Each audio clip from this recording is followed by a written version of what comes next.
Yes, student. Very good evening, everyone. Everyone fine? I am also doing great. Chalo. So can we start one more live session revision batch for CA Inter Advanced Accounting? So in this particular session, we'll take buyback of shares and accounting standard 4. Already today we have taken one revision for internal reconstruction. I hope you have understood that.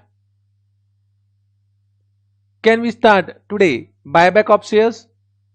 Now, when I say buyback of securities, so of course it means we are discussing about buyback of shares. Now, buyback of debentures is not in our syllabus. Buyback of debenture is not in our syllabus. But then also to some extent I will teach you buyback of debenture, because in one of the question,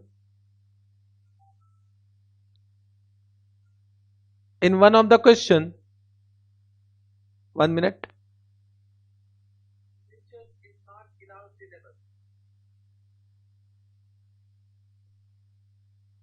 In one of the question they have asked buyback of debenture also. However, that is not in our syllabus. Okay. So buyback of securities, when I say, just hold on for 1 minute.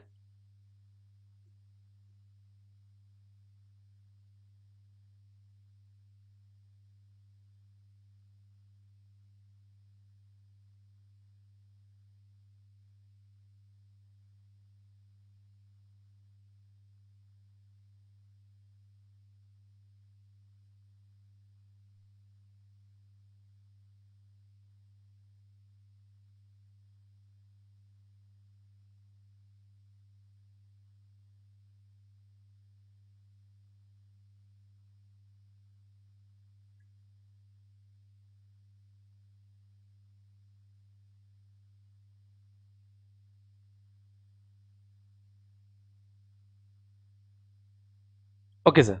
Now, so when I am saying buyback of shares, so there are actually two topics: buyback of equity shares and redemption of preference shares.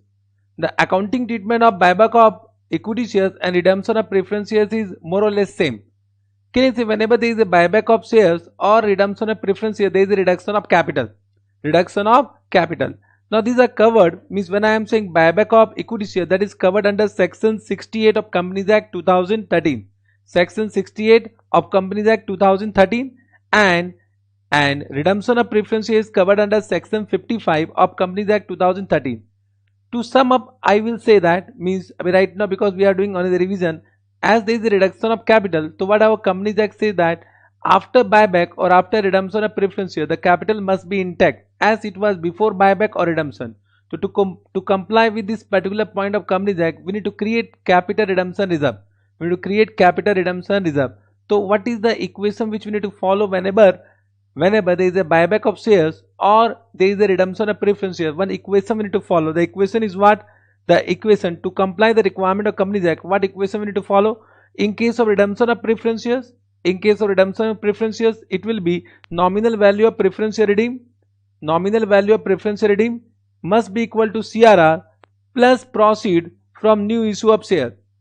Plus proceed from new issue of shares means whatever the preference share, whatever the nominal value of preference share has been redeemed after redemption, that must be equal to either CRR or proceed from new issue of shares, or a combination of both, Similarly, in case of buyback of equity shares, what is the compliance? That nominal value of equity shares bought back, must be equal to CRR. CRR means capital redemption reserve plus proceed from new issue of shares. Understood? Now to define this proceed must be only to the extent of nominal value. We call it proceed, but it must be equal to nominal value of new shares issued. Means we can say in this way, nominal value of preference share redeem or nominal value of equity share bought back must be equal to CRR, capital redemption reserve, plus nominal value of new shares issued. Now this new shares can be either equity shares or preference shares. This much have you understood? Correct. Now whenever we create CRR, capital redemption reserve, so capital redemption reserve is created out of free reserve. Capital redemption reserve is created out of free reserve for the purpose of redemption of preference shares or buyback of equity shares. So when I am saying CRR is created out of free reserve, so free reserve are those reserves which are available for distribution of dividend. So free reserve example can be general reserve or credit balance of PL account, PL appropriation account. So what journal entry you will do for creation of CRR? Correct, your general reserve of PL will decrease and your CRR will increase. Means journal entry will be general reserve account debit, PL account debit to what? Capital redemption reserve. This journal entry will do for the creation of CRR. Correct. Now whenever CRR is created, CRR can be used for the purpose of issue of fully paid up bonus shares. So CRR can be utilized, means once CRR is created, then CRR can be used for the purpose of issue of only fully paid up bonus shares. Means it can be used only for one purpose, that is issue of fully paid up bonus shares. So CRR can be used for the purpose of what? Issue of fully paid up bonus shares. Therefore it is quite possible with buyback of shares they might give also they might also ask you the journal entry of bonus shares, journal entry of issue of bonus shares. Correct. Now coming to the accounting treatment, so I already said that buyback of equity shares and redemption of preferences journal entry will remain same. Only what difference let us understand. For amount due to shareholders on buyback of equity shares, what journal entry will do? Equity share capital account debit to equity shareholders, equity share capital account debit with nominal value to equity shareholder with buyback price, and of course the payment will be more than nominal value. So the difference will be known as premium on buyback of equity share. Premium on buyback of equity shares. So entry become equity share capital account debit with nominal value, premium on buyback of equity share with balancing figure to equity shareholders with buyback price. Similarly, on redemption of preference shares, journal entry remains same. Preference share capital account debit, premium on redemption of preference shares to preference shareholders account. Understood? Correct. Now for payment to shareholders, what journal entry in this case? Equity shareholders account debit to bank. In this case, preference shareholders account debit to bank. Means journal entry is more or less same. Now for compliance of Companies Act, we need to comply the requirement of Companies Act. So either we'll create CRR. So for creation of CRR, what journal entry will do? Free reserve account debit to capital redemption reserve. So free reserve, now you have understood that it can be either general reserve or it can be what? PL appropriation account, means credit balance of PL account. Or we can also comply the requirement of Companies Act by issue of new shares, as per the information given the question. So journal entry what? Bank account debit to share capital, and if the shares are issued at premium, then to securities premium. Correct. Means, but only make sure that this amount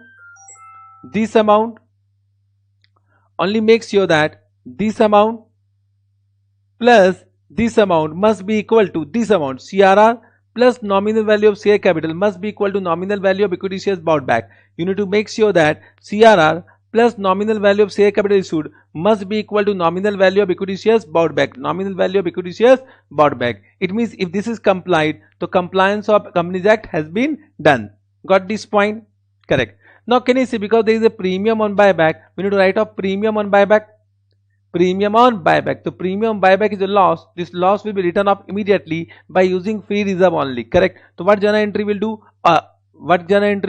We can also use securities premium to write off premium on buyback. So if suppose we have some securities premium, that can be used to write off premium on buyback, or if you have some capital reserve, we can also use capital reserve to write off premium on buyback. So first we'll use securities premium if any. If that is not available, then we can use capital reserve. If that is not available, then we can use free reserve to write off premium on buyback. So what journal entry will be there? Securities premium account debit, capital reserve account debit, free reserve account debit to premium on buyback of equity shares. Same thing will do here पर in preference shares case also. For compliance of Companies Act, same journal entry for creation of CRR, free reserve account debit to CRR, and for issue of new shares, bank account debit to share capital to securities premium. Then for writing off premium on redemption of preferences, same journal entry, securities premium account debit, capital reserve account debit, free reserve account debit to premium on redemption of preferences. So you can see more or less the journal entry remain same. Got this point? Let me take one question.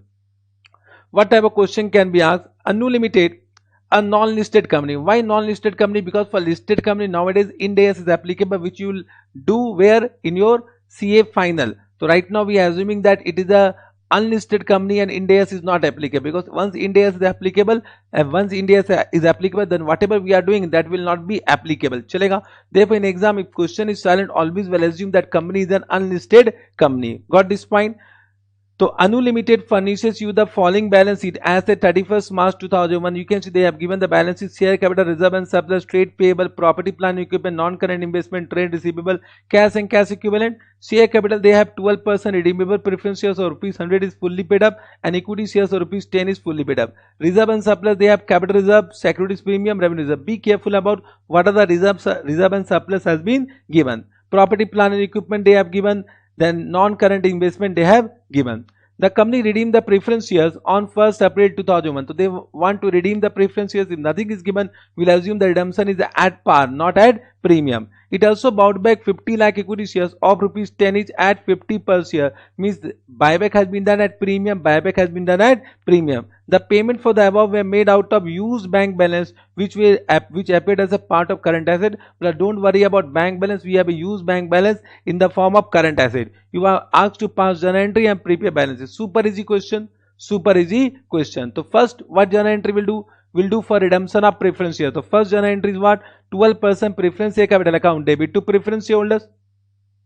Correct? 75. So 12% preference share capital account debit to preference shareholders. Correct? Then preference shareholders account debit to bank. So preference shareholders account debit to bank. Correct? Understood? Now let us come to buyback of equity shares. So what journal entry will do? Equity share capital account debit. Equity share capital account debit. So how much? 50 lakh into 10. So 50 lakh into 10 means it become 5 crore because rupees in crore. So we'll do equity share capital account debit 5 crore. Payment to two equity shareholders account, or you can add on share buyback account, but normally we'll use equity shareholders account. Chalega. To equity shareholders account, payment is done at rupees 50. So it become what? 50 lakh into 50 means how much crore? 25 crore. The difference become what? Premium buyback. So add on premium on buyback. Premium on buyback. Correct.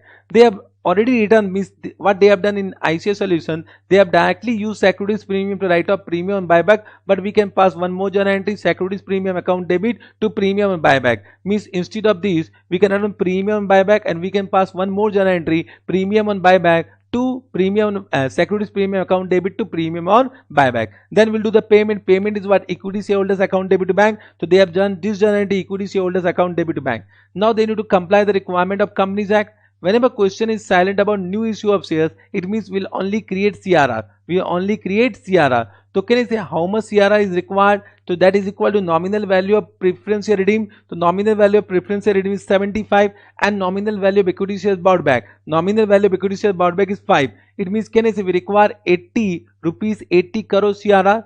80 crore CRR. So do we have sufficient free reserve? Let us check. Do we have sufficient free reserve? So you can see we have a revenue reserve of 260. Revenue reserve of 260. So of course we have a sufficient free reserve. If sufficient free reserve is not given, it means question is not correct. It means question is not correct. So what journal entry will do? Last journal entry: revenue reserve account debit to CRR. Revenue reserve account debit to CRR.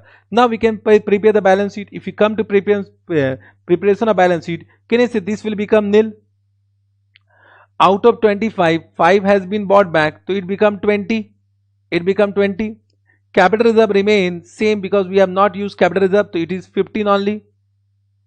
Securities premium, out of 25, we have used 20 to write off premium buyback, so this will become now 5. 25 minus 20. Revenue reserve, can I say out of 260, how much we have used? We have used 80 to create CRR, so this remain 180. And CRR will come how much? CRR will come 80. So this will be the reserve and surplus. Then can I say property, plant and equipment remains same? Can I say non-current investment remains same? Non-current investment remains same. So equity shareholders will become how much? It will be 20. Reserve and surplus will be how much? It will be how much? 80 plus 15 plus 5 plus 180. That is 280. Trade payable remains same. The total become how much? 280 plus 20 plus 40, that is 340. Property, plant and equipment is nil only because in accumulated depreciation is equal to cost price, that become nil. Non-current investment remain 100.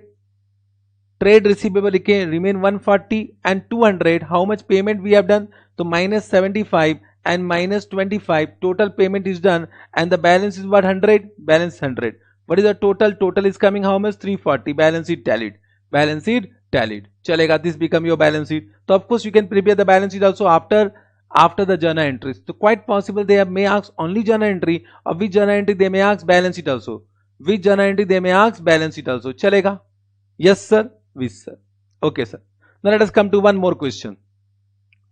One more question. Question 3. KG Limited furnished the following balance sheet as at 31st March 2001. You can see the balance sheet has been given similar balance sheet. Then on 1st April 2001, the company announced the buyback of 25% of its equity shares at rupees 15 per share. So of course 25% means how much? So it is 1200. 1200. So 1200 divided by 10 means 120. 120 का 25% how much? So 120 into 25% means can I say 30? It is how much? Figures are given in I think lakhs only. Correct now. So 30 lakh equity shares will be bought back. 30 lakh equity shares will be bought back. Correct. And we have paid 5 rupees premium. So 10 rupees shares is bought back at rupees 15. For this purpose, it sold all its investment at for rupees 75 lakh. You can see investment is coming how much in the balance sheet? 74. So 74 lakh was sold at 75 lakh. So there is a profit of 1 lakh. There is a profit of 1 lakh. On 5th April 2001, the company achieved the target of buyback, and on 30th April 2001, the company issued one fully paid up equity shares of rupees 10 each by way of bonus shares. By way of bonus for every 4 equity shares held by the equity shareholders. Means the bonus shares will be issued. So now we know that CRA can be used for the purpose of issue of bonus shares. Correct? CRA can be used for the purpose of issue of bonus shares. So how many bonus shares will be issued? So can I say out of 120, how much bought back? 30. So how much remain? 90. 90 remain. Now they are saying for 4 equity shares, 1 bonus shares will be issued. So 1 by 4. It is coming how much? 90 divided by 4. That is how much? 22.5 lakh equity shares of rupees 10 each means 225 will be the amount of bonus share capital. 225 will be the amount of bonus share capital. This much you understood. Now let us pass the journal entry. The first journal entry will be what? Sale of investment. Bank account debit 75. To investment 74 and to gain, the gain will be transferred to PL account. So you can directly add on to PL account, or you can add on profit on sale, transfer to PL account. This journal entry you have understood. Then we'll do buyback journal entry, equity share capital account debit. How much? So it is 30 into 10, 300. Payment is done rupees 50. So 13 into 15 is equal to what? 450. So equity shareholders account debit, equity to equity shareholders 450, and the difference will be premium on buyback. So premium on buyback will be 150, and that premium on buyback can be written off through securities premium. So do we have sufficient securities premium? You can see yes, we have sufficient securities premium. So what journal entry? Securities premium account debit to premium on buyback. However, they have done one compound journal entry. They have done equity share capital account debit, securities premium account debit to equity shareholders account, or you can pass 2 journal entry also. Chalega. Then we'll do payment journal entry, equity shareholders account debit to bank. So equity shareholders account debit to bank. Now we'll create CRR. We'll create CRR. So how much CRR will be created? To the extent of 300. We need to create CRR to the extent of 300. So first we need to see whether we have sufficient free reserve. So let's see. We have a general reserve of how much? 265. And we have a profit and loss account of 170. So of course we have sufficient free reserve. So first we'll use general reserve, and the balance we'll use from what? PL account. So general reserve account debit 265, and the balance from PL account, that is 35, to capital redemption reserve 300. Understood? This much we have understood. Now they are saying they have also allotted bonus shares. So how much bonus shares? 222.5 number of bonus shares is there into 10. So 225 lakh, 225 lakh. So can you use CRR? So first we'll use CRR if it is there. So of course we have a CRR. So 300 we have created, and already there in the balance sheet also we have some CRR. So we have sufficient CRR. So what journal entry will do? CRR account debit to bonus shares to equity shareholders. So CRR account debit to bonus shares to equity shareholders, and then to bonus shares to equity shareholders to equity shares capital account. Means what journal entry they have done? CRR account debit to bonus shares to equity share capital. This journal entry will do. Correct? Have you understood this much? Very simple. So what is journal entry of bonus shares? CRR account debit. However, if CRR account is not available, then we can use securities premium. If securities premium is not available, then we can free reserve for fully paid up bonus shares. So if CRR account is sufficient, thank you very much. If not sufficient, then we can use securities premium. If securities premium is not sufficient, then we can use free reserve also for issue of fully paid up bonus shares. Understood? So what is journal entry of bonus shares? CRR account debit, securities premium account debit, free reserve account debit to bonus shares to equity share capital. Got this point? Have you understood? Now we can prepare the balance sheet. Balance sheet is not a problem. Correct now. So in this case, what happened? Just try to understand. Ki if you see this 1200, from this first we have done minus 300 and then we have issued bonus shares of 225. So it become 1200 minus 300 plus 225 means this become 1125. Securities premium, can I say, has been used to write off premium and buyback. How much? What was the premium amount? Premium amount was 150. So you'll do minus 150 minus 150. So 175 minus 150, that is equal to 25 left. General reserve, can I say, entirely used. So that become nil. Correct. Capital redemption reserve, we have created 300. And then minus 225 bonus shares. So it become 200 plus 300 minus 225. So left is 275 is the closing balance. Correct. 170 PL account. Out of that PL account we have used 35 and there was one gain on sale of investment which is transferred to what? PL. So what will do? Plus 1 minus 35. How much it is coming? 171 minus 35, that is what? 136. Total remain how much? So total become 25 plus 275 plus 136. Total is coming 436. 436 will remain in the balance sheet. Got this point? Yes sir. Can say debenture remains same, land and building remains same, plant and machinery remains same. So your balance sheet will become, this will become 1125. Reserve and surplus become 436.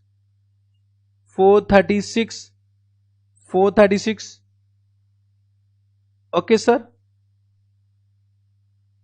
chalega. Then long term borrowing remains same 750, trade payable remains same 745, other current liability remains same 195. So it is how much? 1125 plus 436 plus 750 plus 745 plus 195. The total is 3251. 3251. Just check the balance sheet total. So they have given 3251 only. Our balance sheet tallied. Now come to the asset side. Asset side, can I say property, plant and equipment remains same 2026. Non-current investment become nil. Inventory is 600. Trade receivable 260 and cash equivalents 740 minus. We have done the payment. How much payment we have done? Payment to the equity shareholders was how much? That was 450. So minus 450 karo and there was investment was sold at rupees 775. So plus 75 do, so it become 365. So write down 365 यहाँ पर 365 and the balance sheet will tally. Check करो. So it is 2026 plus 600 plus 260 plus 365. That is 3251. Balance sheet will be very easy once you have understood the few journal entries. Okay sir. Done. This also done. Correct. So what is the concept of bonus shares? Batao. Bonus shares concept is what? So what I am saying, accounting treatment of issue of bonus shares. Accounting treatment of issue of bonus shares. The journal entry is what? Capital redemption reserve account debit, securities premium account debit, fee reserve account debit to bonus shares. Then bonus shares to equity share capital. Whenever they ask the journal entry of bonus shares, we'll do this journal entry. So first we'll use CRR if available. If not available, then second preference this. Third preference this. Understood? Yes sir. Bonus shares also you have understood. Now let us come to one more concept in this particular chapter. That concept is what? Determination of maximum number of equity shares which can be bought back by the company as per Companies Act. Now there is some restriction due to Companies Act on number of equity shares bought back. So we need to apply the requirement of Companies Act to find out what is the maximum number of equity shares which can be bought back during 1 year. So how to calculate that? Maximum number of equity shares which can be bought back by the company as per Companies Act. So there are 3 conditions. If there are 3 conditions satisfied, so then we can find out the maximum number of equity shares which can be bought back. First condition is what? share outstanding condition. Share outstanding condition. It means what? The buyback of equity shares should not exceed. Listen, the buyback of equity shares should not exceed 25% of paid up capital of the company. The buyback of equity shares should not exceed what? Bolo, the buyback of equity shares should not exceed 25% of paid up equity share capital of the company. So, to find out this particular condition, first we'll find out paid up equity share capital from the balance sheet. So we'll find out total paid up equity share capital, not only equity share, not preference shares. So we'll first write down paid up equity share capital of the company, paid up equity shares of the company, correct? Then this is the total. We'll find out 25% of this. So this become 25% of paid up capital. So we'll find out 25% of paid up equity share capital divided by nominal value, divided by nominal value of equity shares. So we'll find out the number of equity shares which can be bought back to comply condition number 1. Condition number 1 is what? Share outstanding condition. So we'll divide by nominal value. If we divide by nominal value, we'll find what? Number of equity shares that can be bought back for compliance of condition 1. For compliance of condition 1. Understood? Then the second condition is what? Resource. We call it resource outstanding condition. Resource outstanding condition. Chalega? Are you getting what I am saying? Correct. So second condition is what? Resource outstanding condition. It means the buyback of equity shares should not exceed 25% of total paid up capital plus free reserve, including securities premium. Including securities premium. So what is the condition? The buyback of equity shares should not exceed 25% of paid up capital. Total paid up capital. Total paid up capital. When I am saying total paid up capital, means both equity and preference share plus free reserve, including securities premium. Including securities premium. Correct? It means how to perform this condition, how to perform this test. First we'll find out paid up equity share capital from the balance sheet plus paid up preference share capital in the balance sheet.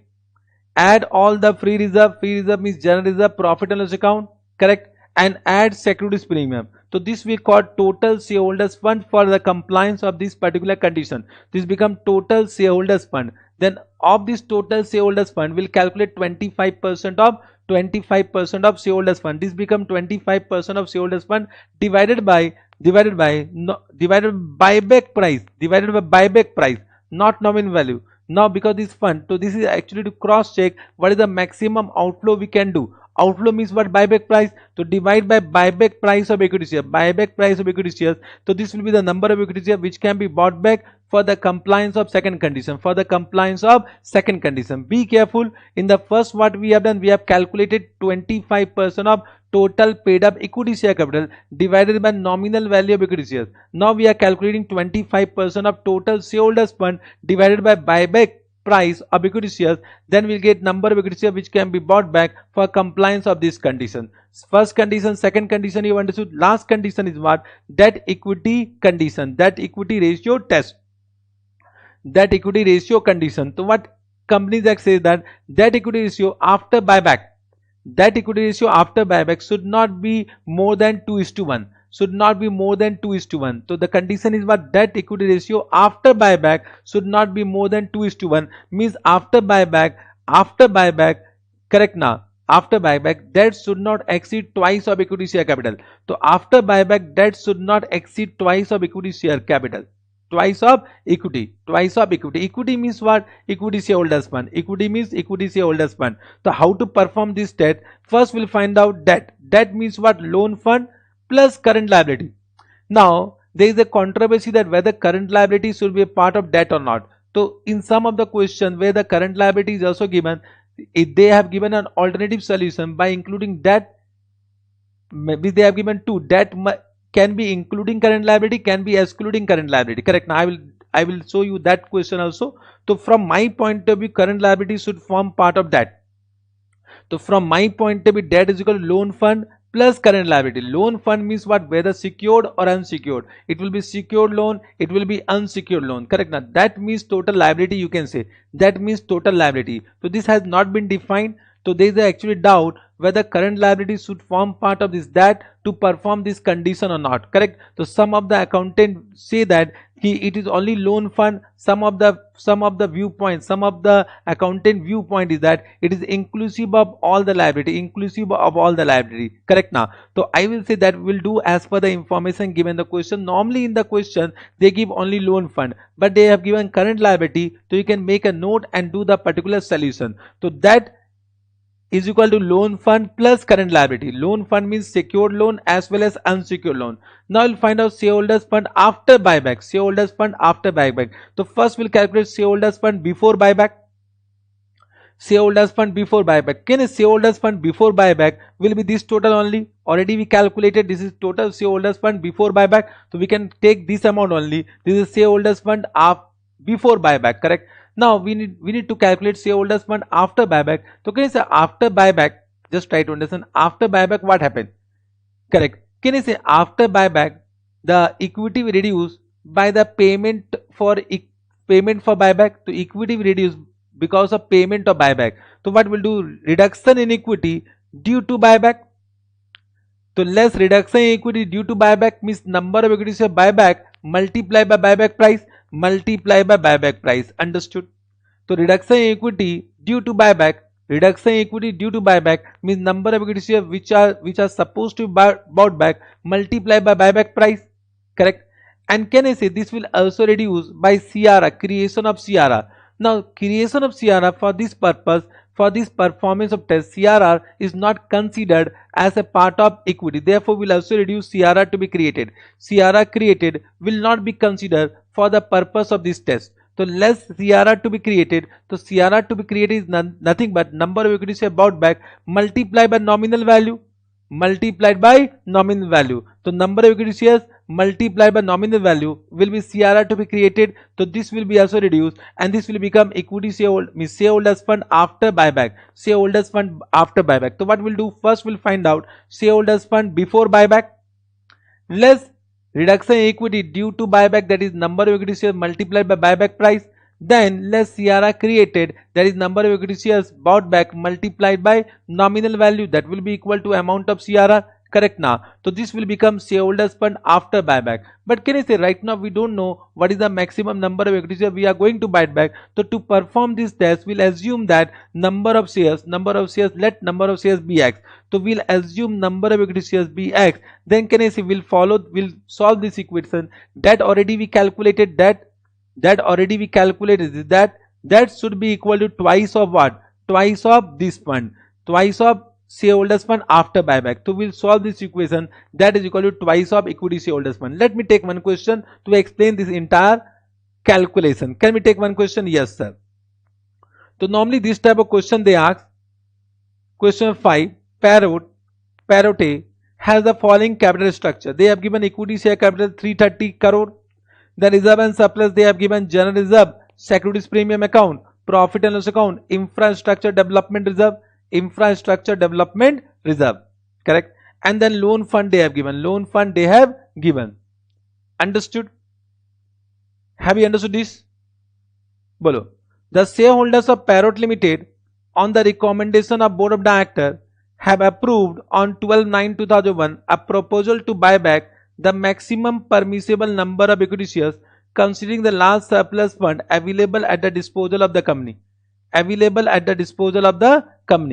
Means the shareholders on the recommendation of Board of Directors have approved a proposal to buy back a maximum number of equity shares considering the large surplus. Means they want to buy back the maximum number of equity shares. Okay. The prevailing market price of the company share is 25 per share. In order to induce existing shareholders to offer their shares for buyback, it was decided to offer a price of 20% over market price. So market price is 25 into 120% we can say. So what will be the buyback price? Buyback price will be 25 into 20% plus kar do, that is rupees 30. 30 rupees will be buyback price. You are also informed that infrastructure development reserve is created to satisfy the income tax requirement. So can you see, because you have done amalgamation chapter, so infrastructure development reserve is actually statutory reserve. These are not free reserve, so this cannot be used to create CRR. So infrastructure development reserve will not be used to create CRR because these are statutory reserve. you are required to compute the maximum number of shares that can be bought back in the light of above information. Also under a situation where the loan fund of the company were 1200 and 1500, means there are three situations. Loan fund is equal to 1800, loan fund is equal to 1200, loan fund is equal to 1500. Assuming that entire buyback is completed by 9/12, so the accounting entries in the books of company in each situation, then we to give journal entry in each situation. So again, there are three situations. What are the situations available? Case 1, the loan fund is 1800. Case 2, the loan fund is 1200. Case 3, the loan fund is 1500. Now we need to perform three tests: share outstanding test, then resource outstanding test, then debt equity ratio test. And after getting the number of equity shares to be bought back as per this condition, the lower of these will be what maximum number of equity shares which can be bought back. So you need to perform the test. Let us first perform share outstanding test. So as per the information given in the question, first we'll find out total equity share capital, that is given 330 crore. Then 25% of 330 is 82.5 divided by nominal value, that is given 10. So this is the maximum number of shares which can be bought back to comply the condition number 1, that is 8.25. So write down 8.25. So under all the cases, because the loan fund will not affect condition 1 and condition 2. Loan fund will not affect condition 1 and condition 2. Loan fund will affect only condition number 3, because that equity ratio will, for that equity ratio we require loan fund. Understood? Yes sir. Now we'll come to resource outstanding test. So we'll find out total paid up share equity share capital. There is no preference share capital. If there is a preference share capital, we would have added that also. So equity share capital plus what? Securities premium. So securities premium given 90 plus fee reserve. So we have how many fee reserve? Check karo. Fee reserve we have. So general reserve will be taken into consideration. Correct? General reserve will be taken into consideration. General reserve 240 and PL account 90, but infrastructure development reserve will not be taken into consideration. 240 plus 90, it is coming how much? 330. So 330 will be taken. This become total shareholders fund before buyback. Out 750 will take 25%. 25% is 187.5 divided by buyback price, that is divided by 30. So this is the number of equity shares which can be bought back to comply condition number 2. That becomes 6.25. So we write down 6.25. Now we'll come to debt equity ratio test. So to perform debt equity ratio, we'll assume that let maximum number of equity shares to be bought back be X. So let number of equity shares to be bought back be X.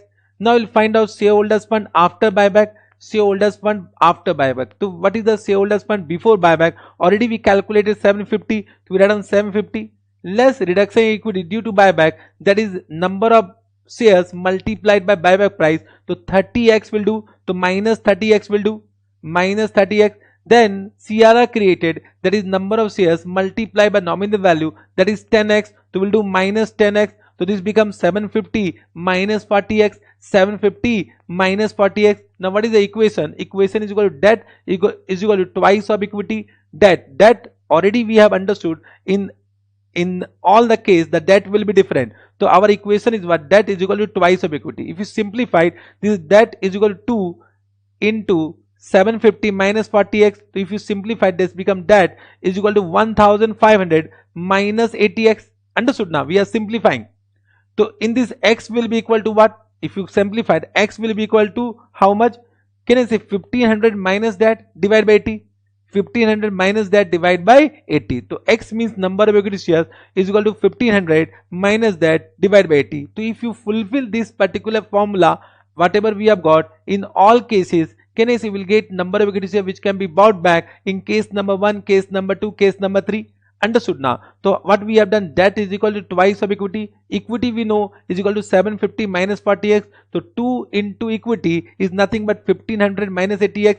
So what will be the x? X is equal to 1500 minus that divided by 80 for this particular question. Now let us come to case number 1. If the loan fund is 1800, then number of equity shares that can be bought back means x is equal to 1500 minus 1800 divided by 80. Can it become negative? Negative means we are not able to buy back any shares, so that become nil. This become nil. Case number B, if loan fund is 1200, so it will become 1500 minus 1200 divided by 80. So of course it will be 300 divided by 80, that is 3.75 crores here. So 3.75 crore can be bought back. Yes sir. Now case number C, if loan fund is equal to 1500, so 1500 minus 1500 under 0. So in this case also it will be nil. So number of equity share which can be bought back for case 1, case 2, case 3 we have got. So we write down nil, we will write down nil, 3.75, nil. It means, can I say, we need to find out that equity shares which will satisfy all the conditions. So can I say, will take lower. So list of above will be nil. In this case means no equity share can be bought back. In this case 3.75 crore means 3.75 crore is the maximum number of equity share which can be bought back to comply all these three conditions, and in this case the list is nil. Therefore can I say, we can only pass journal entry in case of case number 2. We cannot pass any journal entry for case number 1 and case number 3. So of course journal entry we can do. What will be journal entry? Journal entry क्या होगा बताओ? Journal entry, equity share capital account debit 3.75 multiplied by 10, 37.5, to equity shareholders 3.75 multiplied by 30, that is 112.5, and their difference will be premium on buyback. Can you say, we can use securities premium to write off premium on buyback? So securities premium account debit to premium on buyback, correct? Then we'll do the payment. Payment is what? Equity shareholders account debit bank, and then we'll create CRA. CRA will be created from general reserve and PL account. How much will create? 37.5. 37 point. So we have sufficient general reserve. So general reserve account debit to CRA, this journal entry. Only 4 journal entry will pass and the game is over. Understood? Have you understood this point? Any doubt? No doubt. We'll take one more question. Come to question number 8. Question 8. This type of question can be asked for 5 marks. The directors of Women Limited passed a resolution to buy back 5 lakh of his fully paid equity shares of rupees 10 each at rupees 15 per share. So 10 is nominal value, 15 is buyback price. The buyback is in compliance with the provision of Companies Act. For this purpose, they sold the investment of rupees 30 at rupees 25. Means there is a loss of 5 lakh. Issued 20,000 12% preference shares of rupees 100 each at par, the entire amount being payable with application. Means preference shares are issued, so there is a issue of new preference shares. It means how much? 20,000 into 100 is the nominal value of preference shares. So that become how much? It become 20 lakh. Use 15 lakh of securities premium account apart from his adequate balance in general reserve to fulfill the legal requirement regarding buyback. So what they are saying, securities premium account we have 15 lakh and we have sufficient general reserve. They have not given the amount of general reserve, but they have sufficient general reserve. Means from that general reserve we can use what? We can create CRA. The company has necessary cash balance, but don't worry about cash balance. Company has sufficient cash balance also. You are required to pass journal entry. So first we need to find out how much CRA to be created. So can I say, what is the nominal value of equity share bought back is 5 lakh into 10, 50 lakh. Out of that, how much preference share issued? Nominal value of preference share issued 20 lakh. Means we want how much CRA? 30 lakh CRA is required. So 30 lakh minimum CRA is required. So of course we'll go for minimum CRA, not maximum CRA. Understood? Now what journal entry you can do? First, sale of investment, bank account debit 25 lakh, loss will be debited to PL account to investment. Then we'll issue preference share, bank account debit to preference share capital 20 lakh. Then we'll pass journal entry of buyback, equity share capital account debit 50. Payment is done 75 equity shareholders, and the balance is a premium on buyback.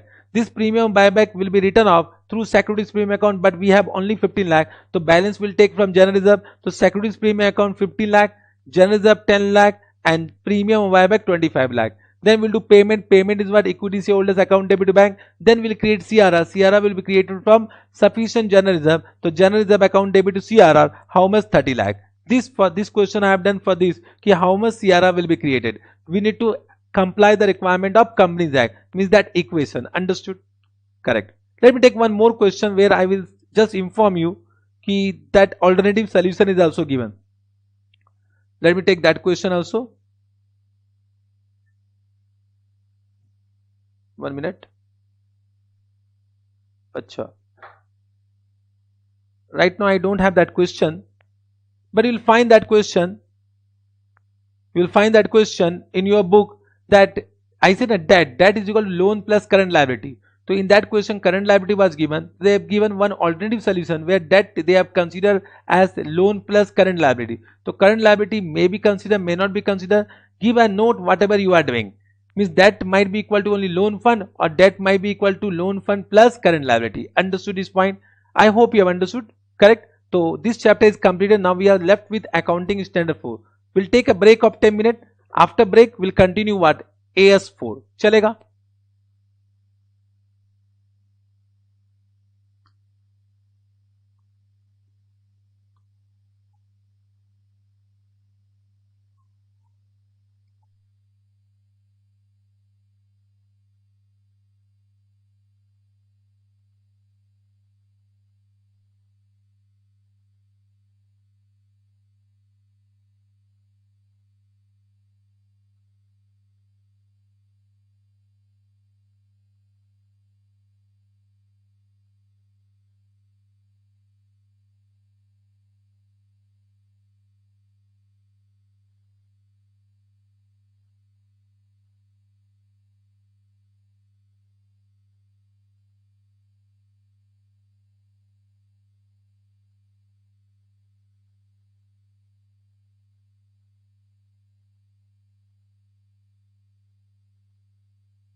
Now, everyone, can we again start? So let us complete AS4 accounting standard 4, very small accounting standard, contingencies and event occurring after balance date. Normally it has been seen that 5 marks question can be asked from this particular topic. Okay, 5 marks question can be asked. Now with MCQs also 2 marks question can be also asked from this particular topic, giving that what is adjusting and non-adjusting event. I hope you remember about adjusting, non-adjusting event. What is the topic? Contingencies and event occurring after balance date. There are two topic, contingencies and event occurring after balance date. Now contingencies, after introduction of AS 29, most of the contingencies are covered in AS 29. Only contingencies related to debtor, means when you create provision for doubtful debt, is covered in this particular topic. Means whenever question will come for creation of provision for doubtful debt, you write down as per AS4. Any other provision as per respective accounting standard. Means normally provisions are covered under AS 29. So for balance provision you deal as per AS 29. Means what I am saying, just try to understand this point. When I say contingencies, this actually many students don't know. Contingency related to receivable, means debtor, means this is nothing but when we create provision for doubtful debt, this will be as per AS4. Any other contingencies? Any other contingencies will be covered under AS 29. Will be covered under AS 29. Understood? Have you understood this point? So if suppose they ask a question about creation of provision for bad and doubtful debt, don't say as per AS 29, say as per AS4, then only get marks. So what do you mean by contingencies? So we'll not do detailed discussion about this because only it is related to provision for doubtful debt. So contingencies are the condition or situation, the ultimate outcome of which is gain or loss. Means ultimate outcome is not known, which may be gain or loss. Correct? Which will be known or determined only on the occurrence or non-occurrence of uncertain future event. Means it is a condition existing on balance sheet date, outcome of which is not known, which can be either gain or loss, and which is known, which will be known or determined only by occurrence or non-occurrence of one or more uncertain future event. So that condition on balance sheet date is known as contingencies. Correct? Now if there is a contingent losses, means there is a contingent losses. So what our AS4 say that if it is likely that contingency will result in a loss to the entity, then it is a prudent to provide for the loss in the financial statement. Means it is prudent, means what? It is always correct to provide that loss in the financial statement. Means we recognize that loss. It is based on conservatism principle. Conservatism principle that say that we should provide for all expected losses which are arising from past event. So AS4 says that it is prudent to provide that loss in the financial statement, and therefore we create provision for doubtful debt. Therefore we create a provision for doubtful debt. However, if there is a contingent gain, means if suppose that contingencies, if that contingency will result in a gain to the entity, then contingent assets are not recognized in the financial statement. So any contingent gain are not recognized in the financial statement, therefore will not pass any journal entry, Got this point?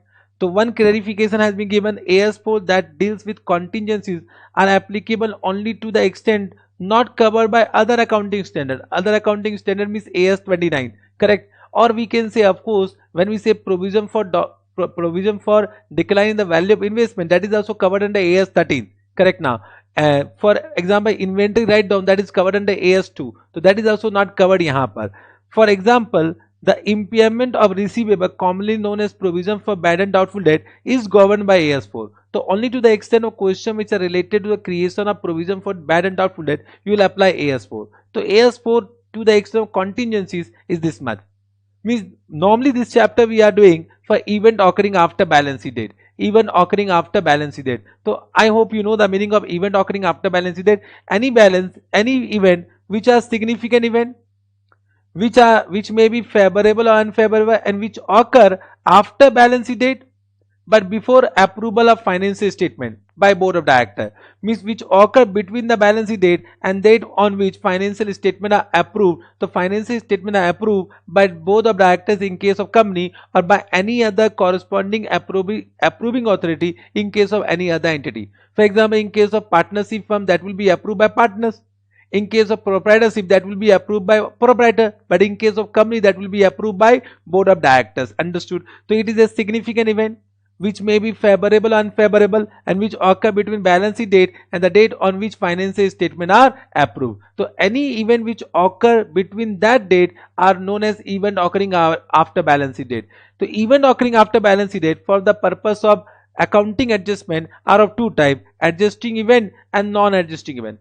Adjusting event are those events which provide further evidence of the condition existing on balance sheet date. Means any event which provide further evidence of the condition existing on the balance sheet date. Means there were condition existing on the balance sheet date, and that event provide further evidence of the condition existing on the balance sheet date, that are known as adjusting event. For example, debtor was doubtful on balance sheet date and he become insolvent before approval of financial statement. So can you say that provide further evidence of the condition existing on the balance sheet date, and therefore we should provide entire loss on balance sheet date? That become adjusting event. So all the adjusting event are adjusted to the financial statement. Means will do adjustment entry on balance sheet date in the current financial statement. For which we are preparing our for the year for which we are preparing our financial statement. Non-adjusting event means which relate to the condition arising after balance sheet date. Means they also relate to some condition, but that condition arises after balance sheet date. So which relate to the condition arising after balance sheet date, or we can say we do not relate to the condition existing on the balance sheet date, are non-adjusting event. So non-adjusting event does not require any adjustment in the financial statement. Correct? Now they require only disclosure if the amount is material. So disclosure of such event is required in the report of approving authority. In the report of approving authority means in case of company it is the report of directors report. So disclosure of such event is required in the report of approving authority if the amount is material. So disclosure is not required in notes to account. When I say notes in account, correct. So disclosure is not required in notes to account. Disclosures are required in directors report. Be careful, this can be asked in MCQ question, so where the disclosures are given. Disclosures are required in director's report or report of approving authority. We can say that. Got this fine? Yes, sir. So adjusting event you understood, non-adjusting event you understood. Some examples of adjusting event I have given. The settlement of a court case after the reporting period. Means some court case was going on and that was settled before approval of financial statement. That are adjusting event. Correct? The bankruptcy of a customer that occur after reporting period. Some debtor become bankrupt, so that gives an indication that it is an adjusting event and we should provide entire loss on the balance sheet date. The sale of inventory after reporting period may give an evidence about the NRV at the end of reporting period, because we have done AS2 means cost. Inventory is measured at cost price, or NRV which is low. NRV means what? NRV means estimated selling price. Now suppose this is the balance sheet date and this is the date of approval, and suppose NRV we are estimating, and the inventory was actually sold at rupees 80. So can say NRV, this event provide an evidence of NRV on balance sheet date, because it was actually sold at rupees 80 before approval of financial statement. So this gives an indication that 80 is what NRV on balance sheet date. Understood? Yes, sir. The determination after the reporting period of the amount of profit sharing or bonus payment. Okay, so bonus payment is based on profit, and profit is known only when the financial statement are approved by the directors. So once you know the profit, that is before approval of financial statement, we can estimate the amount of bonus payment, and therefore that require adjustment on what? Balance sheet date. Correct? Now means just try to understand what is the objective of this chapter. If I say objective of this chapter, just let me explain you what is the mere objective of this chapter. When I say this is what? Balance sheet date, and this is the date of approval. Correct? So this become approved on this date. Once it is approved by the board of directors, then it cannot be amended. Means any financial statement which is approved by the board of directors will be submitted to shareholders in annual general meeting, and that will be used for all legal requirement also. Means once it is approved, no changes.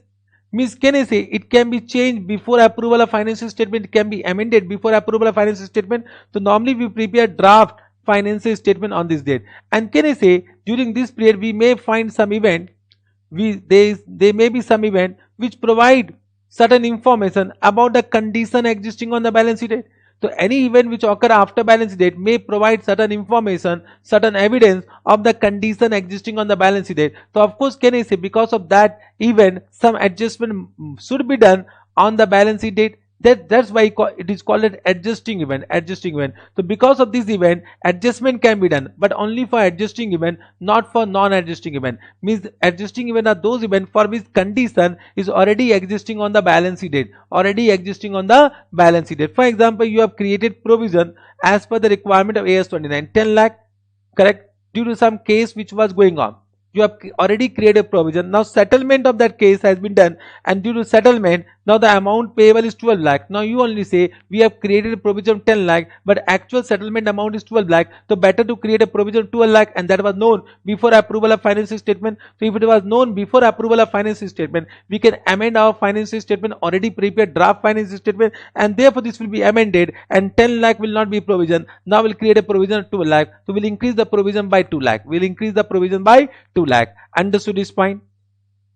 Have you understood this point? So adjusting event are those events which provide condition existing on the balance sheet date. Non-adjusting event are those events which relate to condition after balance sheet date. So this has nothing to do with this year, and therefore it will be non-adjusting event. Chalega? Yes sir. Some more example. The discovery of fraud or error means any fraud or error which has been identified before approval of financial statement will be also adjusted in the financial statement. Examples of non-adjusting event: decline in the market value of investment. If the market price of investment declines subsequently, so that has nothing to do with the current year financial statement, no adjustment is required. Major amalgamation after balance date, no adjustment required. Major purchase of the asset, you have done purchase of the asset after balance date, no adjustment required. Changes in foreign exchange rate, no adjustment required, because subsequent changes in foreign exchange rate is subsequent event which do not relate to condition existing on balance sheet date. Major litigation, some litigation happened after balance sheet date, has nothing to do with the financial statement, current financial statement, therefore no adjustment required. Understood? Correct. Now there are two special cases about, one is about going concern, second is about proposed event. What they say about going concern? Normally we prepare our financial statement based on going concern assumption. Correct? Means whenever we are preparing our financial statement, then we assume that we are a going concern. Correct? Means entities shall not prepare their financial statement on going concern basis when they have an intention to liquidate, or they have an intention to cease their trading, or they have no other option but to liquidate. So what they want to say, entities shall not prepare their financial statement as per going concern if they intend to liquidate or cease trading. Means they have an intention to liquidate, or they have an intention to cease trading, or they have no other option but to liquidate. So they will not prepare their financial statement on non-going concern basis. Means right now when there is no intention to liquidate, when there is no intention to cease trading, when we are continuing entity, then we'll prepare our financial statement based on going concern. So right now whatever accounting standard, that all accounting standard has given the accounting treatment based on going concern only. So when we are not following going concern, what need to be done, that we need to understand. Correct? So what our AS4 says that, suppose some event occur, suppose fire occurred after balance date. So there can be two situations: either going concern is affected or going concern is not affected. If the going concern is not affected, then no adjustment, it is a non-adjusting event, because the fire occurred after balance date, has no condition existing on the balance date. So of course it is a non-adjusting event. But if the going concern is affected and the going concern become inappropriate or invalid due to that event, so what our AS4 says that this information should be given to the user of financial statement, because the entity become going concern. So this become a special case, and this will be considered an adjusting event, and all the assets and liability need to be adjusted as if we are preparing financial statement based on non-going concern basis. So due to that event, if the going concern become inappropriate, then we need to redraft our financial statement based on non-going concern basis. So when we prepare our financial statement based on non-going concern basis, means all the assets and liability need to be recorded at realizable value. at realizable value. Understood? And therefore we need to prepare the financial statement by doing such adjustment. Chalega. So if the going concern assumption is not valid based on the event occurring after balance sheet date, the financial statement are prepared on a non-going concern basis, that is liquidation basis. Chalega? Yes, sir. So even occur after reporting date, if the going concern remain valid, it is a non-adjusting event. Disclosure is required only in the report of approving authority if the amount is material. However, the going concern is not valid, adjustment to the assets and liability are required, and can I say in this case we need to prepare our financial statement based on non-going concern basis. Okay, sir. Then last point of this is what? Proposed dividend. So what our AS says that any dividend which is declared after balance sheet date, any dividend which is declared after balance sheet date will not be recognized as a liability in the financial statement. Means any dividend declared after balance sheet date will not be recognized as a liability in the balance sheet. Correct? So if the dividend are proposed after balance sheet date but before approval of financial statement are approved, the dividend are not recognized as a liability at balance sheet date because no obligation exists. Because dividend is only proposed. The proposed means there is no obligation to pay. Obligation will arise only when it declared. So if any dividend declared or proposed after balance sheet date, there is no obligation on balance sheet date, and therefore it will not be a liability on balance sheet date. Therefore we don't pass any journal entry for proposed dividend. Therefore we don't pass any journal entry for proposed dividend. So no liability for proposed dividend need to be recognized in the financial statement. Such dividend only require disclosure in the notes to account. Only we should disclose that we have the company has proposed this amount of dividend in our notes to account. However, no recognition is permissible. Chalega? Correct. So chapter is over. Non-adjusting event, of course disclosure required. So for non-adjusting event we should disclose the nature of the event and an estimate of the financial effect, means what is the amount of loss which will affect our financial statement, or a statement that such an estimate cannot be made. So if you are not able to estimate an amount, just give a statement that we are not able to estimate the amount of loss. This is the entire AS4. Entire AS4. Chalega, let us take some question fast. To come to expected question is, Surya Limited follow the financial year from April to March. It has provided the following information. Correct? A suit against the company advertisement was filed by a party on 5th April 2001. So a legal case was filed on 5th April, means after balance sheet date, claiming a damage of 5 lakh. Can I say non-adjusting event because this relates to the condition arising after balance sheet date. So this is a non-adjusting event. Okay. Company sent a proposal to sell an immovable property for rupees 45 lakh in March. The book value of the property is 30 lakh as on year end date. However, the deed was registered on 15th April. So okay, this was only a proposal. Proposal means what? Not finalized. So therefore there was no condition of sale on balance sheet date. Therefore this is also a non-adjusting event. Non-adjusting event. And can the deed was registered after balance sheet date, means it is the condition of sale arises after balance sheet date. Therefore this is also non-adjusting event. So proposal before balance sheet date is not a condition, is not a condition of sale. Chalega? You can see this they have given non-adjusting event. Second also they have given non-adjusting event. Okay, sir. Then the terms and conditions for acquisition of business of another company have been decided by the end of March 2001, but the financial resource were arranged in April 2001. The amount invested was 50 lakh. Correct. So you can, the terms and conditions for acquisition of business of another company have been decided. So terms and condition was finalized before 31st March, but the financial resource were arranged, means the payment, it is quite possible payment was done after 31st March. So of course it is an adjusting event because there was a condition of proposed acquisition. There was a condition of acquisition on 31st March. There was a condition of acquisition on 31st March. What the answer is given? In the given case, the terms and conditions for acquisition business were finalized before the balance sheet date and carried out before the closure of books of account, but the transaction for payment was affected. Hence, it is an adjusting event and necessary adjustment to the assets and liability for acquisition business is necessary in the financial statement for the year end. Means you need to pass the journal entry of amalgamation on 31st March. Means amalgamation need to be carried on 31st March only. Chalega? Theft of cash amounting to rupees 4 lakh were done by the cashier in the month of March 2001, but was deducted in the next day after financial statement have been approved by the director. So it is detected after financial statement has been approved. So can you say the event, this is, I will say this particular transaction is not covered in this chapter because this was detected after financial statement is approved. Once the financial statement is approved, then it cannot be an adjusting event. I will say this is outside the scope of this chapter and therefore no adjustment required. No adjustment required. Understood? So here it is given it is a non-adjusting event. I will say it is outside the scope of this chapter only. Outside the scope of this chapter. Okay, sir. One more question. As per the provision of AS for you are required to state with the reason whether the following transactions are adjusting or non-adjusting for the year ended 31st March 2021 and the Board of Directors approved on 10/7/2001. Equity dividend for the year 2020-21 was declared at a rate of 7% on 15/5. Can I say it is a non-adjusting event because this cannot be recognized as a liability, so this will be always a non-adjusting event. On 5th March, 53,000 cash was collected from a customer but not deposited by the cashier.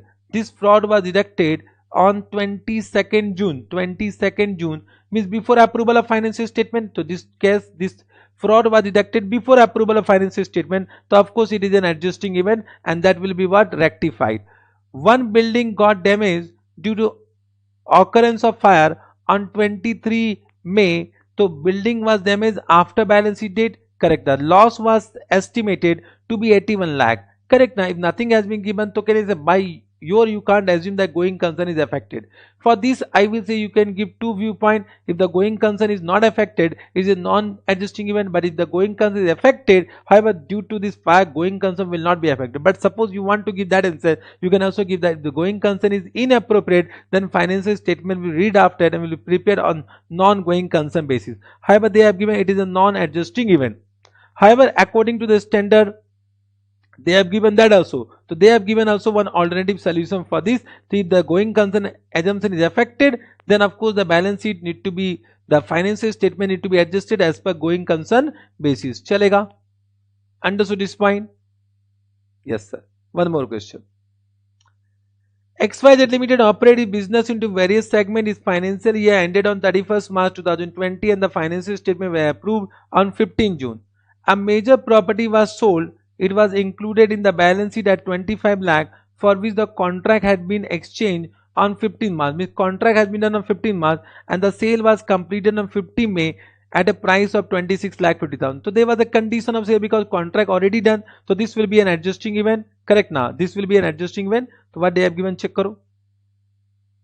The effect of sales should be reflected in the financial statement and the profit on sales should be considered. So we need to recognize the profit on sale. Chalega? On 2nd April 2020, the fire completely destroyed a manufacturing plant of the entity. So after balance sheet date, it was expected a loss of 10 million would be fully covered by the insurance company.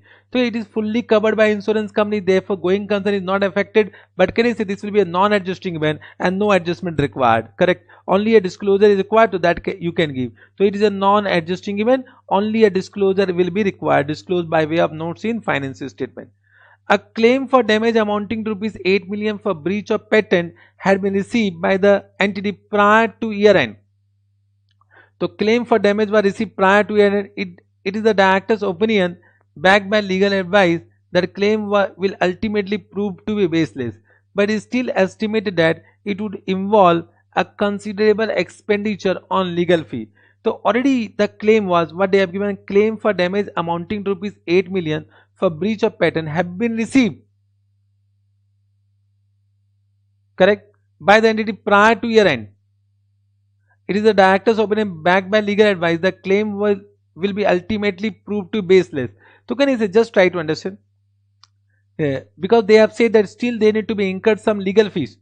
So can I say because legal fees will be incurred, so in that case we need to create a provision for legal fees. Provision for legal fees. So what they are saying? On the basis of evidence provided, a claim against the company will not succeed. Thus 8 million should not be provided in the account but should be disclosed by means of contingent liability, which of course it will be contingent liability. Provisions should be made for the legal fee expected to be incurred to the extent that they are not expected to be recovered. Only that only I have said. So to the extent of what?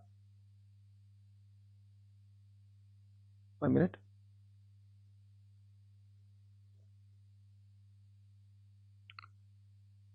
For to the extent of what I am saying, to the extent of that legal fees a provision is required, and for that reason it become a adjusting event. Okay sir,